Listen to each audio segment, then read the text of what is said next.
Comment limiter des dégâts d'inondation dans la ville de N'Djamena? C'est la question au cœur des discussions ce dimanche entre le ministre de l'Administration du territoire et les maires des 10 communes de la capitale. Des pistes de solutions sont dégagées. Des bassins de rétention d'eau en plein, des enfants courent le risque de noyade, une situation qui préoccupe des parents.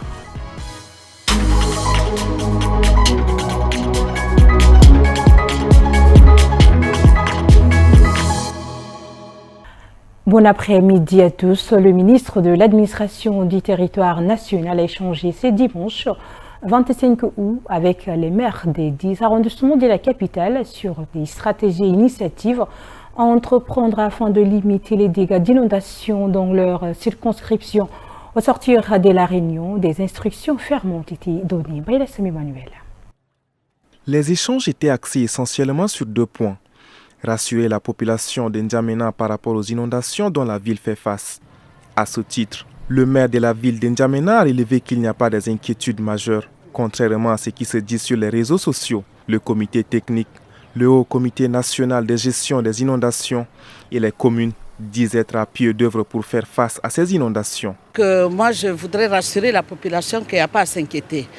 Le ministre vient aussi de nous instruire qu'au niveau des 10 communes d'arrondissement, les informations doivent être remontées au niveau technique et le niveau comité technique, ils doivent le remonter au niveau de la mairie centrale. Et nous, en ce moment, on va les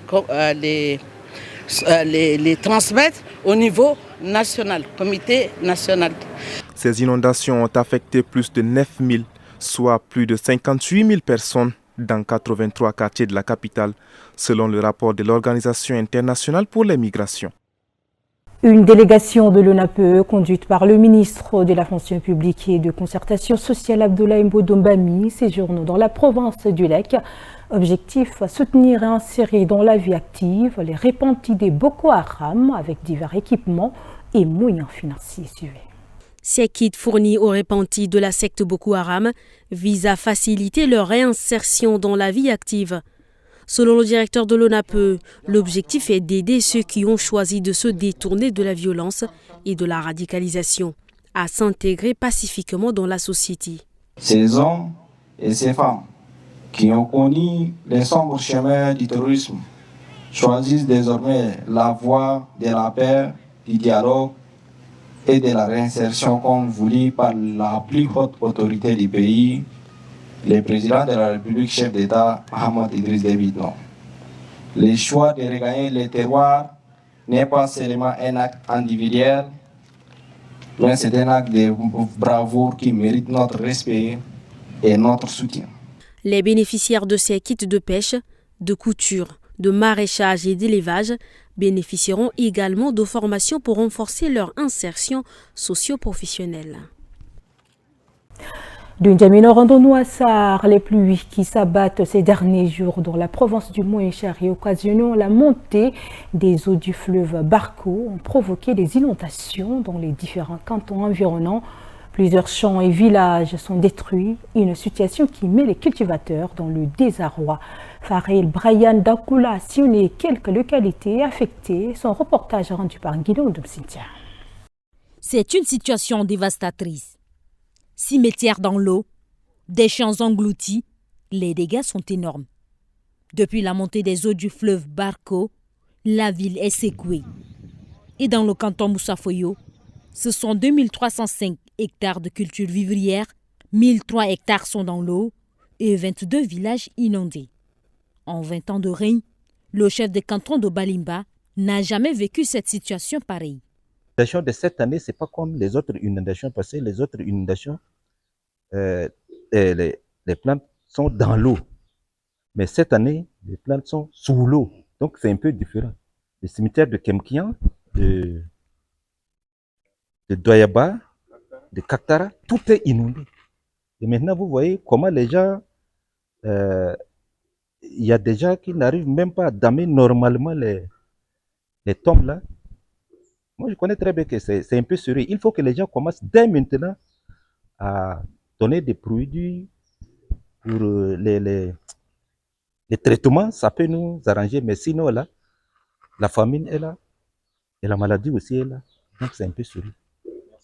Ceux qui ont été dévastés par les inondations se réfugient ici au lycée technique commercial de Sarre. Selon les autorités locales, le comité de prévention et de gestion des inondations de la province du Moyen-Chari est à pied d'œuvre afin de trouver des voies et moyens à cette situation. J'ai l'annoncé dans le sommaire, des enfants exposés aux maladies, mais surtout dans l'immédiat, la noyade.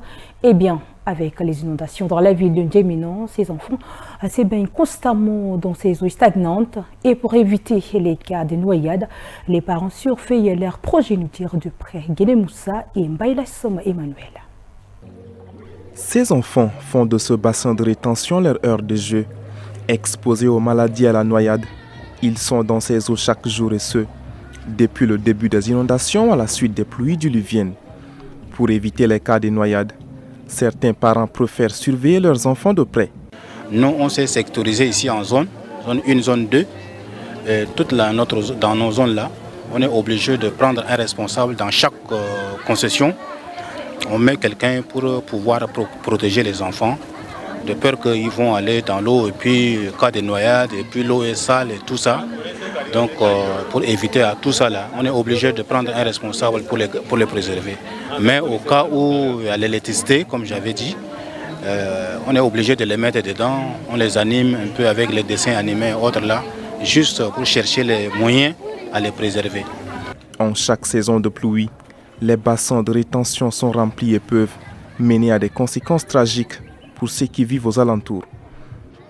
Tchadinfo TV, c'est aussi l'actualité internationale, celle d'aujourd'hui, porte la voix d'Aimé Dolinasso.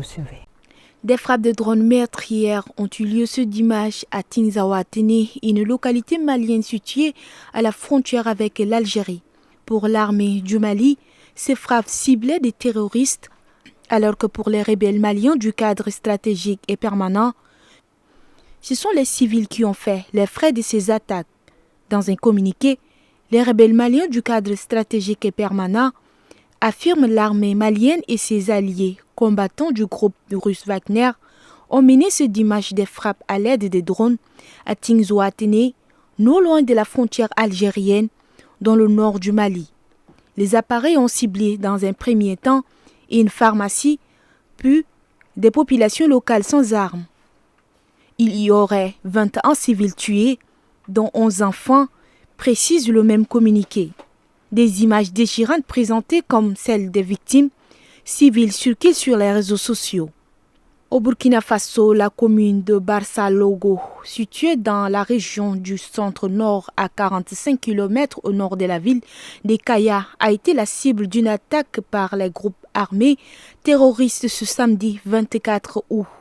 Alors que les populations aidaient les forces de défense et de sécurité à creuser des tranches pour protéger les postes de sécurité, des hommes armés ont ouvert le feu sur eux, tuant une centaine de personnes. Parmi les victimes, on retrouve des civils, des soldats et des volontaires pour la défense de la patrie. Plusieurs militaires ont été également portés disparus. Le bilan humain est très lourd. Entre 100 et 200 personnes ont été tuées au cours de cette attaque, selon plusieurs sources sécuritaires. Les assaillants ont de plus emporté de l'armement, dont une ambulance militaire. Il y a aussi de nombreux blessés. Au moins 140 personnes ont été évacuées vers les centres de santé de la région. Tout le personnel du service du chirurgie du centre hospitalo-régional de Kaya, dont le centre du Burkina Faso, ont été rappelés pour aider dans la prise en charge des premiers blessés évacués par l'hélicoptère. Et puis l'ancien ministre érythréen des Finances Berkane Abrey, devenu opposant au président Isaias Afewerki, est mort en prison, a annoncé cette semaine une organisation de défense des droits humains. Il était emprisonné depuis 6 ans sans aucune accusation ni lui soit notifiée. Il avait été arrêté en 2018, peu après la publication d'un livre critique du régime érythréen. Il est un symbole de résistance, un symbole de courage, estime aujourd'hui l'un de ses neveux. Ainsi prend fin cette édition. Mesdames, Messieurs, merci de l'avoir suivi. Le programme continue sur Tchad Info TV.